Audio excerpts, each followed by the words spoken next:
breaking my heart. Little girl breaking my heart. That's how I feel, guys. Ladies, the Knicks broke my heart. But I guess I shouldn't feel too heartbroken because, the games were competitive. They weren't blowouts, which I expected. But just frustrating because we can't seem to close. But I guess that's growing pains, right? So without further ado, let's talk about these two games. So on Monday, the Knicks visited the Nets in the Barclays Center. Battle of New York on ESPN, primetime game.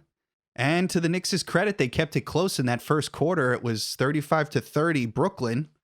But then the Nets started pulling away. And at this point, I think as a fan, you're accepting defeat because it just seemed like an insurmountable task for the Knicks to try and compete offensively with the Nets. But, credit the Knicks, their tenacity, and I think partially the Nets putting their feet off the gas allowed the Knicks to erase an 18-point deficit and be within 3. And then this is where that Julius Randle travel call happened, or not travel, depending on who you are. I didn't think it was a travel. It looked like Kyrie got his hand on the ball, but, the ref called it a travel, and that kind of, deflated our chances of trying to win this game at all. And Randle was understandably frustrated. He ended up with 33 points. So, yeah, very frustrating, but, a very proud outing by the Knicks. And I feel like Stephen A. Smith on First Take the day after that game echoed the sentiments beautifully with his emotional, and passionate speech about the Knicks being competitive. So it was great to see. And I was, hoping that would carry over into this Philadelphia 76ers game, which happened last night. And it did. But rather than coming back from a deficit, the Knicks were the ones giving up and blowing the lead. So last night, the 76ers beat the Knicks 99-96.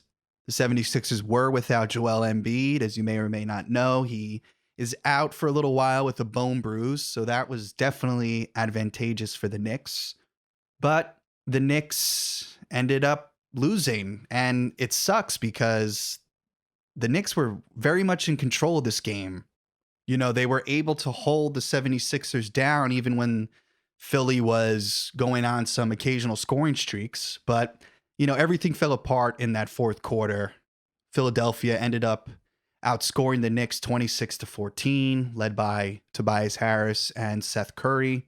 And once again, the Knicks found themselves down by 3 with a few seconds left in the fourth quarter. And instead of a controversial travel call, the Knicks called a play that ended up not working, and RJ Barrett had to throw up an ill-advised step-back shot. Credit Randle with the rebound and being able to dish it out to Bullock, but then Bullock goes to set up his shot, and it looks like he steps out of bounds, and the ref calls him for it.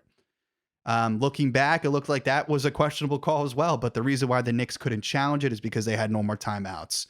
And, the rest is history. Then Philly ends up winning that game as well. Incredibly frustrating, especially because this time, as I mentioned, the Knicks were the ones in control of this game. They should have won this game. These are the games that they need to win if they want to stay relevant in the playoff push.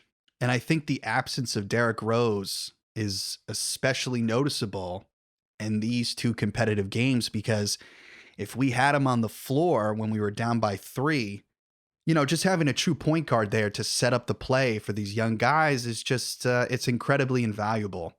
And I feel like Randle at times feels the need to put the team on his back.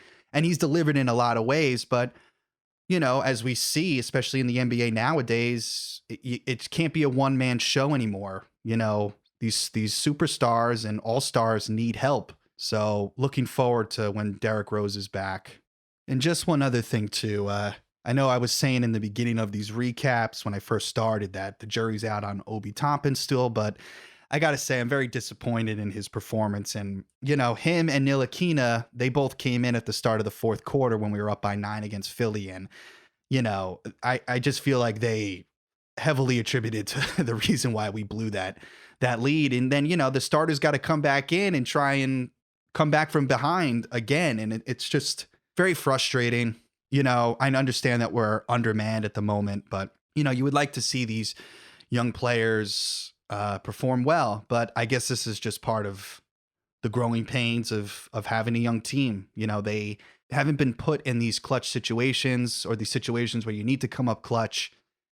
And, you know, Brooklyn and Philly have players that have been in these situations before and have won games. So it's nice to be competitive in these games. I'm not going to lie, but you know, this Philly loss hurt because I feel like that was one we needed to grab, man. We needed to grab that one.